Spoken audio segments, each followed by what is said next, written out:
Good morning, everyone. I'd like to welcome you today to Silk Road's State of Talent Management webinar. Thank you very much for taking the time out of your busy schedule to join us today. I hope that you'll find the session both interesting and insightful. Before we get started, I'd just like to take a second to introduce you to our speakers today. Firstly, to myself, my name is Melinda Ersden, and I am Head of Marketing for Asia Pacific with Silk Road, based here in Singapore. I'd also like to introduce you to David Guazzarotto, who is the CEO of Future Knowledge for Asia Pacific, based out of Sydney. David is one of Australia's leading authorities on HR talent management and social collaboration technologies, and he's worked with organisations not only in Australia, but throughout the Asia region as well. He spent more than 20 years working at the intersection of people management and technology as an influencer, a thought leader, a consultant, and a change leader. And in that time, he's worked with some of Australia's leading brands, building organisational capabilities and driving transformation. I'd also like to take a moment to introduce you to both of our companies today as well. Firstly, Silk Road is a leading provider of cloud-based end-to-end HR solutions that help companies build their bottom line by attracting, motivating, and retaining top talent. We're perhaps best known for our award-winning Life Suite solution, which was designed to engage every employee from the day they are hired until the day they leave the organisation. This integrated solution suite can be entirely employer-branded and consists of 6 applications that are powered by social, mobile, analytic, and cloud technology. Firstly, we offer Open Hire, which is a recruiting management and application tracking system. We also offer Red Carpet, which is a comprehensive web-based onboarding and life event system. Wingspan is our unique performance management system, while Green Light allows you to develop learning and management programs for your employees. In addition, we offer Heartbeat, which is an HRMS system for a global workforce, and Point, which is a social talent management and collaboration solution. Life Suite is ideally suited for businesses of all sizes because of its unique open start anywhere architecture, which means you can implement the complete suite or begin with one module, depending on what your needs are. It's also a critical system in helping HR become more strategic because it helps free up time to focus on supporting business objectives and ultimately helps HR earn a seat at the table. Silk Road itself is headquartered in Chicago. However, we also have regional headquarters in Paris and Singapore. Here in Asia Pacific, we have 10 offices on the ground, from Tokyo and Shanghai up in the north of Asia, all the way down to Melbourne and Auckland in the south. We are the only cloud-based talent management provider to offer full delivery and support capabilities throughout the region and in multiple languages. And we've worked with some of the region's leading companies, from Lend-Lease to Singapore Airlines, Save the Children, Lane Crawford, and the Philippines Ayala Corporation. I'll now pass over to David to introduce you to Future Knowledge. Thanks, Mel. It's great to be here today, and thank you for that fabulous introduction before. And thank you to those attending for taking time out of your busy days today. Now, I'm from a company called Future Knowledge, and some of you may have heard of us, particularly those of you that are in Australia. We're a management consultancy focused on what we would say is maximising the adoption of workforce technology deployments. So we really specialise around helping organisations to connect people and process to some of the best HR and talent management technologies in the marketplace now. So we're trusted advisors to some of the leading organisations in this part of the world. We help them to develop their strategies, to select and to implement, and also to optimise their HR and talent management solutions. We've been around for around 9 years now, and in that time we've delivered over 120 successful projects that have helped organisations to build their capability, both here in Australia and also in across the Asia Pacific region. So yes, I'll hand you back to Mel to take us through the presentation. Thanks, David. It now gives me great pleasure to introduce you to the first ever State of Talent Management Asia Pacific perspective. I'd just like to point out we will be answering questions at the end of the session, If you would like to ask a question at any point during the webinar, please just type it into your chat and we'll answer them at the end. We'll try to get through as many as we have, time dependent. In 2013, the global team of Silk Road launched a report called The State of Talent Management. This was based on the results of 8 key surveys, which were conducted throughout the year, and they were on a wide range of topics, including talent management technology, talent acquisition trends, compliance, performing and learning, and employee engagement hurdles, among others. The report was actually launched in January of this year. However, it brings together the findings of all of those different surveys to provide essential advice on how to implement integrated HR technology. The goals of the report were to gain accurate data, which provides organizational transparency, convert data-driven insights into strategy, and help HR secure a seat at the table by creating a strategic vision. And the surveys identified 4 key challenges. Again, integrated HR technology, accurate, accessible data, how to convert that data, and how to earn a seat. While these findings were extremely interesting, unfortunately, because most of the surveys were conducted in the global market, they didn't really reflect what's happening here in Asia on the ground. And as such, we wanted to provide something that delivered valuable insights to people operating here in the region. As such, we spoke with several leading HR practitioners, industry experts, and people such as David to find out more about their thoughts on how HR is viewed in the region and the key findings from the global report. With this in mind, we also wanted to outline the backdrop, the market reality against which HR and companies within the region are operating today. I think it's safe to say we all understand that Asia Pacific has an extraordinarily highly competitive talent market in today's age. There's a limited talent pool in terms of the necessary skill sets that companies are looking for. However, we're also battling extremely high attrition rates throughout the region. And there have been several reports suggesting that this year we'll have our highest attrition rates ever. With that in mind, it's becoming increasingly hard to attract, motivate, and retain key employees.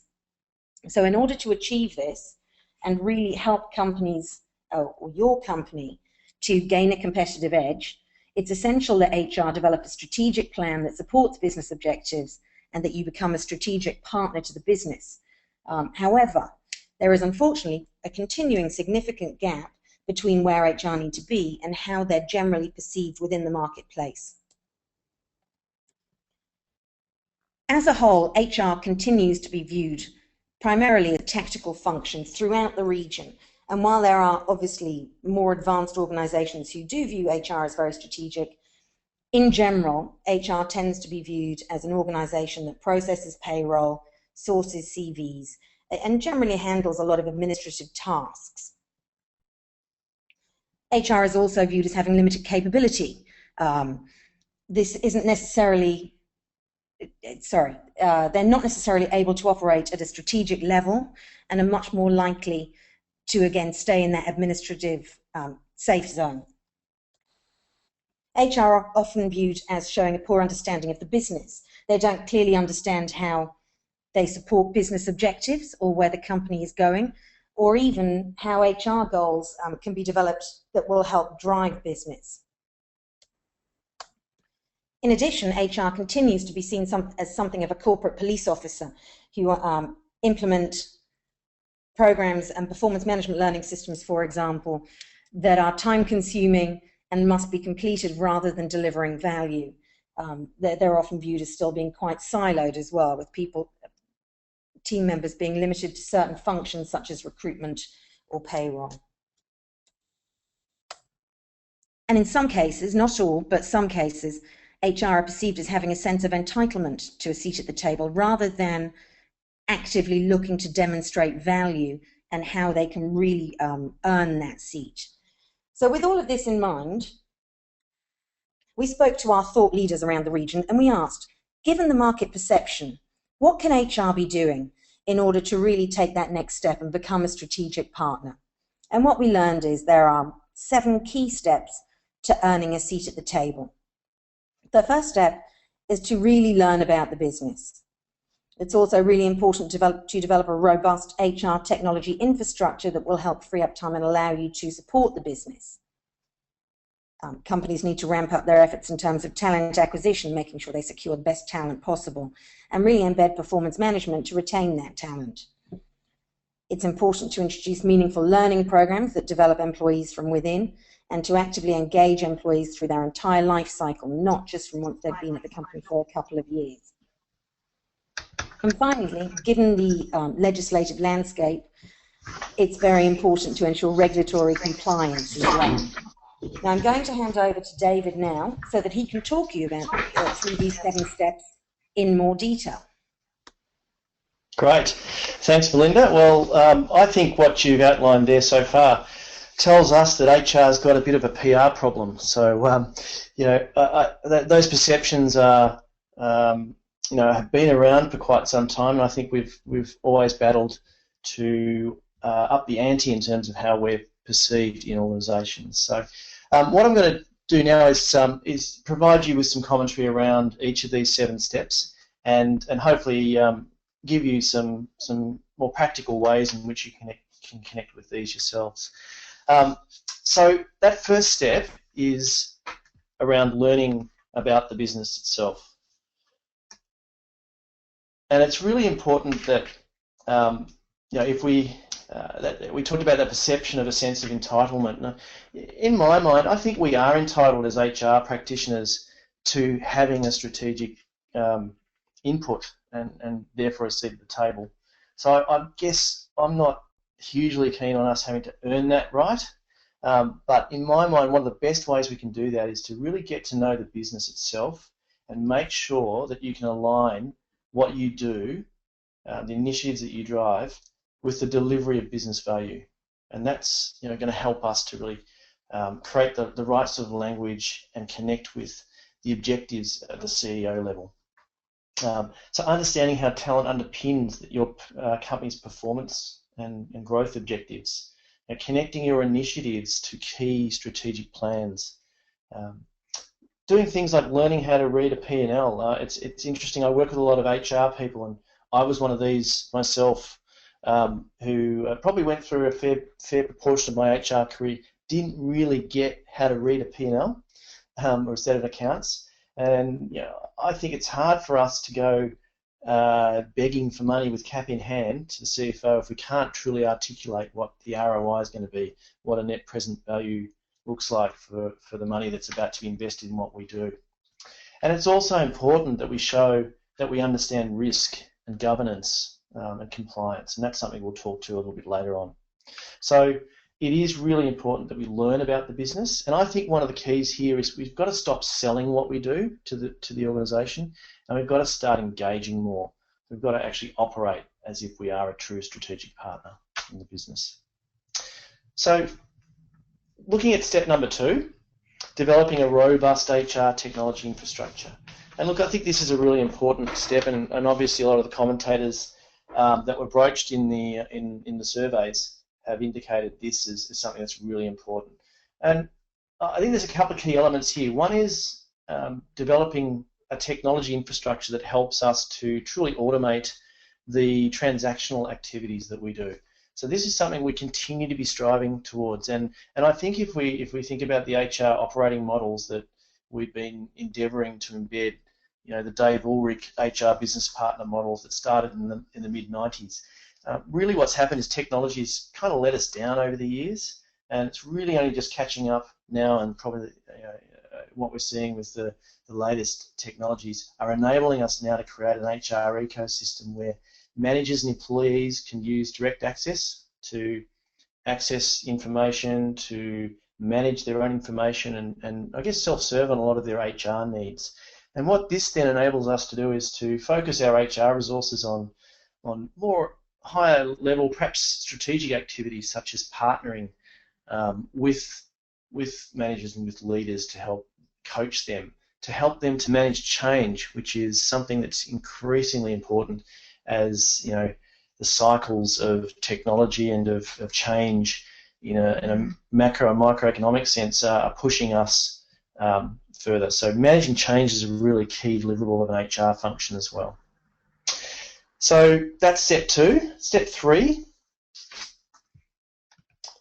is about talent acquisition, and the commentators have said that ramping up talent acquisition is a critical step and something that we should be delivering as a strategic component of what we do. And as the world's coming out of the grip of the GFC, and parts of Asia, probably we were in pretty good shape coming out of there. So we're swiftly moving back into that mode of critical talent shortages, and it's hard to attract. It's even harder to retain that key talent that we want in our organisations to drive our competitive advantage. So what technology then helps us to do is to streamline those processes through the talent acquisition piece. But it also helps us to better engage that talent right from the point of attraction through to onboarding, and then hopefully accelerating them into being a high performer in the organisation. And that's really a critical piece. If we can get on top of that and deliver that value to the organisation, dealing with the war for talent is now pretty high up on the KPIs and the agendas of most CEOs and organisations. So we can make a big impact if we get on top of that.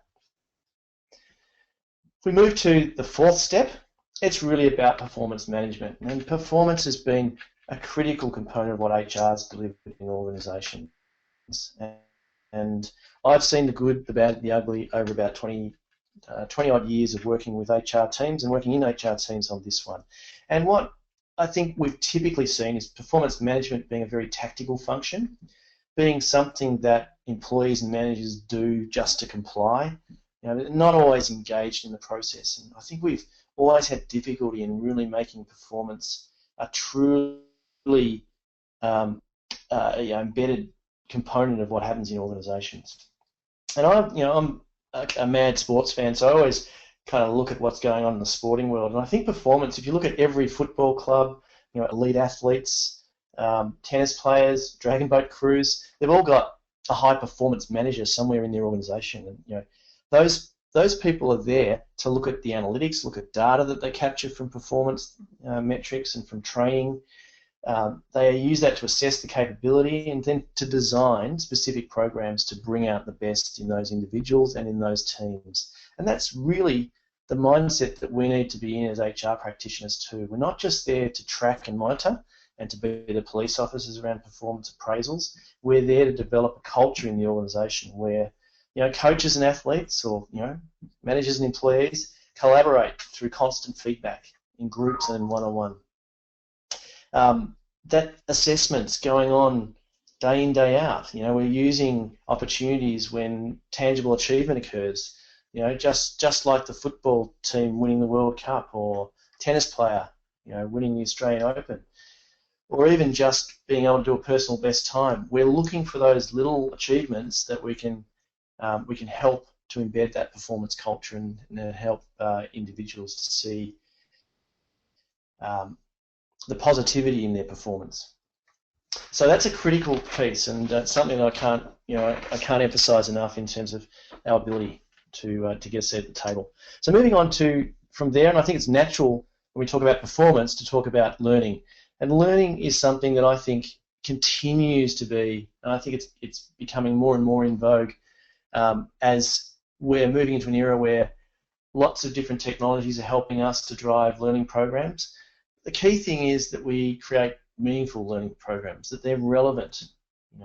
These learning experiences are connected to things like competencies, to individual development plans, to our succession and career plans, to help us guide learners through a pathway to taking on knowledge, learning new skills, and being able to apply them effectively in the context of our organisations. Increasingly, we've got opportunity to expand the horizons of what we do with learning. Social learning now gives us the opportunity to bring more informal modes of learning to our employees and our managers, helping them to curate that content that they find out there in that big wide world of the internet, bring it into the organisation and point people towards that is an incredibly powerful mechanism if we can harness that. It's also important to note that by next year, and I think this is already the case in some Asian markets particularly, we're going to have more people accessing the internet from a smartphone or a tablet than from a desktop computer. So if we're still creating content for e-learning programs that can only be delivered on a desktop or only be delivered in the classroom, we're going to be missing, we're not going to be relevant. So we really need to be thinking about how we can use mobiles to deliver, and having the deployment mechanisms through contemporary learning management systems to deploy those effectively. So let's move on to the 6th step, and that's really about employee engagement. And again, the commentators have put forward this as a really key measure of how we can get a seat at the strategic table. Employee engagement continues to be critical, particularly in Asia Pacific. We talked about there being high growth. We talked about there being skills shortages in terms of attraction, but also the highest attrition rates ever are what are being anticipated this year in 2014. So the conventional sort of one-off activities around onboarding and inductions are not enough. We've really got to start engaging employees much throughout that life cycle. We've got to start at the point of attraction. We've got to continue that, especially through that critical first 6 months. Having the tools and technologies to enable us to deliver and to engage effectively is really important. And again, as we move towards the year 2020, when we're going to reach the point where the generation of millennials will be the predominant generation in the workforce, these employees or these people are going to be digital natives. They've known nothing but computers and working with the internet. They're tribal, so they're not necessarily loyal to an organisation. They're loyal to a group of peers or to like-minded people, and we've got to harness that in different ways than what we've traditionally done. So that onboarding piece is really an important facet, backed up with really good collaboration and engagement tools that we can use to connect those employees. And having managers and leaders that get this, because at the end of the day, people don't leave companies, they leave. So those onboarding efforts and those engagement activities need to be supported by managers who know what they're doing and they get it. So let's move on to the final step. And this, I always think this is the boring one, but it's really important that we do play our role as the assurance for the regulatory and legislative compliance that relates to people, that relates to the risk that we have when we have workforces that we need to manage. So with this one, simply stated, it's our job to make sure that we have this covered. If we use technology to help us to streamline this, to ensure that we've got automation making the compliance pieces just happen simply, and we back that up with good training and communications, this is going to enable us to, hopefully not tie up too much of our resource in just managing the day-to-day compliance activity. It's really important that we do it. Once we've done this properly, we can move off to the cool stuff. So I'd say use technology to support it, create reports out of that technology layer, out of the data that you capture, that are going to get your bosses off your back. You really want to be able to just make it a non-issue, let them see that things are being managed, the risk is off the table, and then that'll allow you to focus on the cool stuff. So that's the 7 steps. And I think, I don't think a lot of this is incredibly new, but it's really interesting to see the priorities that our peers and other commentators in the region are saying are important elements for us to be able to deliver strategic value.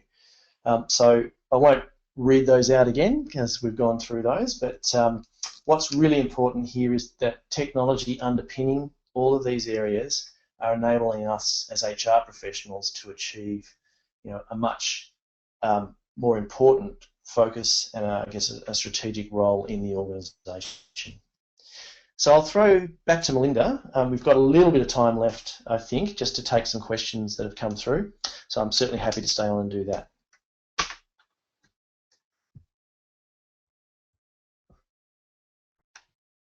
for our participants. We have a question from the audience. I've been asked, could you please elaborate on engaging employees throughout the entire life cycle? Yes, thanks. A great question. And I think it is something that we do tend to have a little difficulty with. And it's where technology is starting to help us a little more. We've focused a lot of energy around onboarding, and it's seen to be that critical point of engagement. But engagement happens in a number of ways in organisations. So I think it's really about the relationship that the individual has with the organisation itself, and how connected they feel to the brand. So I mentioned that millennials, for example, are tribal. They will attach themselves to what they see as the worth of the brand and how that connects to them personally. So if we're doing a great job around building that brand and connecting the values that we have and the sense of purpose that we have as an organisation, that can go a long way to ensuring that employees continue to feel strongly engaged. The other aspect of that is more at the granular level of the manager-employee relationship. This is a critical one. I mentioned before that people leave, or don't leave companies, they leave bosses.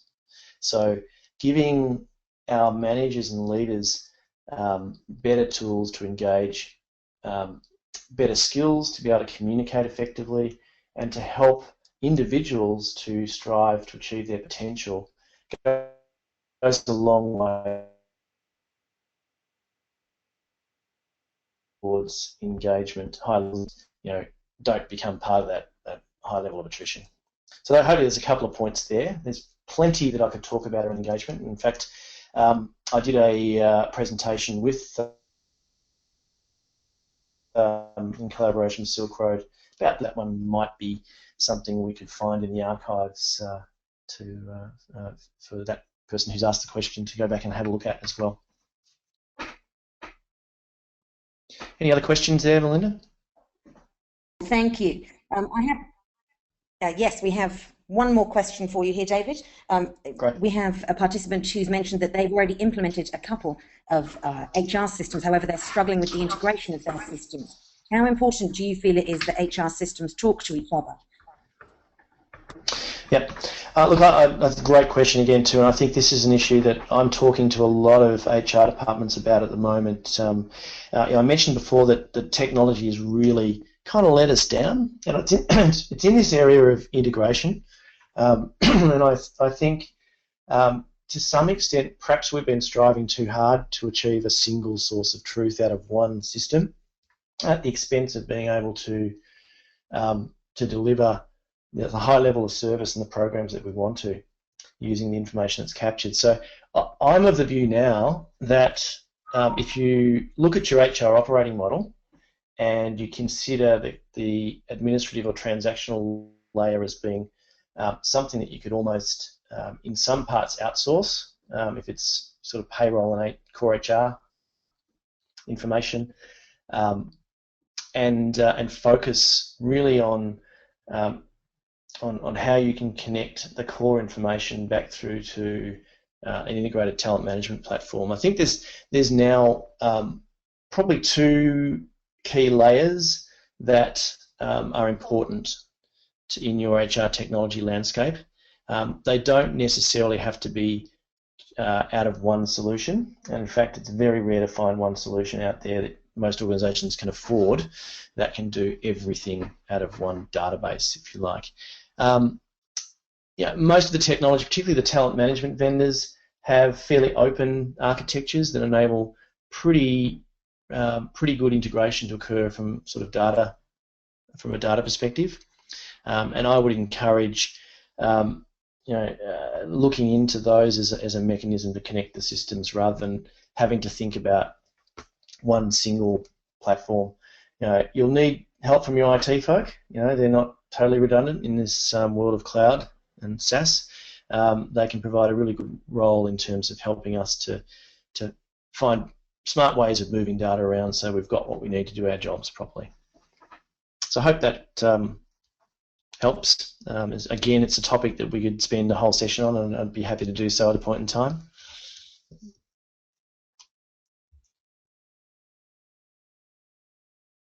another question. We have lots of questions coming through now. Yes. One of our participants mentioned that limited budget is often a showstopper when enabling HR to push for new technology. What do you say to this, and how do you get around that? Yeah, it's the age-old problem. I don't think we'll ever get to a point where we can truly just have a blank checkbook on this stuff. Unfortunately, we HR people continue to have to battle with how to show the value for what we do with technology investments. In my view, the best way of addressing that is to look at doing smaller chunks. So whether that's to take on just a module of a solution, and Silk Road's certainly one of those solutions that works very well in terms of being able to deploy just a single module and build out a solution from there. I think it's really important for us to get runs on the board. So biting off something that actually has quite a high impact first. And I've found that learning can often be that that piece of the puzzle that has a high impact. It's also a fairly less risky element of the whole talent management piece. And learning management systems can pretty much stand alone. They don't need a lot of data integration with other systems, yet they are high impact. They can deliver value to the whole organisation in a short period of time, give them access to learning programs and things that are meaningful to them. So I think that's an example of I guess getting runs on the board. The other part of it is about doing a proper job of putting the business case together in the first place. We work with a lot of organisations that probably rush into the talent management system piece because they've got an urgent initiative. The CEO said, I want to focus on performance management this year. I need a new system, and you've got 2.5 weeks to put one in before this year's cycle starts. It's really not going to help you. Look at the current state of what you're doing. Think about what the future state might look like, and use that to show the benefits that can be derived from bringing technology to the table around that. I think if you can take a step back, take some time to think through the strategy and articulate that in a really clear language to not just the HR stakeholders, but importantly the C-level and the CFO, who can, if we can put the true value proposition, put the ROI in effectively of those business cases, we're going to find better levels of support. So those would be my two key tips there: business case, bite up a small chunk, and get some runs on the board so you can move through perhaps a program of work. Any other questions there, Melinda? Excellent, thank you. Yeah, I think we have time for one more question. It's a good one. Okay. How do you advise HR to manage senior leaders whose expectation for HR is simply to follow their orders rather than engaging them as a business partner? Yeah, it is a tricky one, and I know there are some individuals and organisations who really may never see the true value of what their HR directors and their HR departments can bring. I think we've got to walk the talk. So again, I mentioned before, we've got to stop selling what we do and just start engaging. And the best way to engage is to ask questions. So I think if we're being directed to do things and we don't necessarily think that's going to be the best use of our time and resources, or it's going to deliver the best outcome, we should stick our hand up and really try to seek to understand why that directive is coming, rather than just blindly following it, which perhaps we've been guilty of in the past. So if we can actually start to help those senior executives to challenge their own thinking, asking them, how does this initiative you're asking me to drive really help connect with perhaps a business strategy or a strategic objective we might have to enter a new market.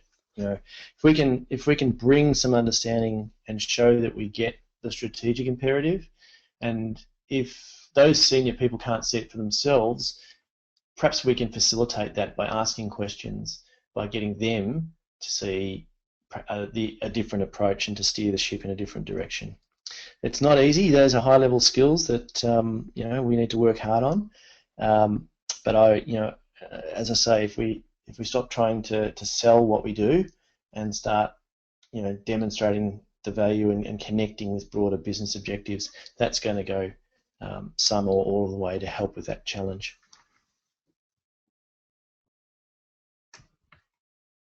Okay, beautiful. Thank you so much for your insights, David. It's been really interesting to learn more about the practical steps HR can take in order to really become much more strategic and help support business objectives. If anybody does have any more questions they would like to ask, please feel free to send them over at a later stage. We will be recording today's session, and that will be made available in the coming days.